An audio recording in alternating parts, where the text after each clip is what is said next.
Yemen के Hudaydah मोर्चे पर अंसारुल्लाह की एक और बड़ी कामयाबी, इमारात समर्थित गुट पीछे हटने पर हुआ मजबूर। पश्चिमी यमन के अल हुदैदा प्रांत में अंसारुल्लाह और यमनी सेना को एक बड़ी सफलता उस समय मिली जब संयुक्त अरब अमारात द्वारा समर्थित गुट ने अपने लड़ाकों को वहां से बाहर निकाल लिया।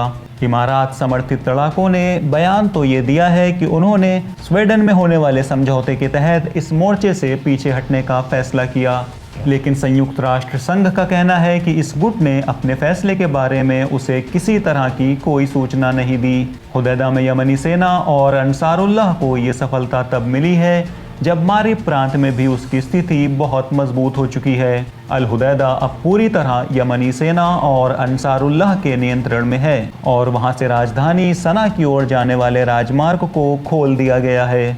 वहीं दूसरी ओर अल हुदैदा के इलाकों पर सऊदी गठबंधन ने बमबारी की है।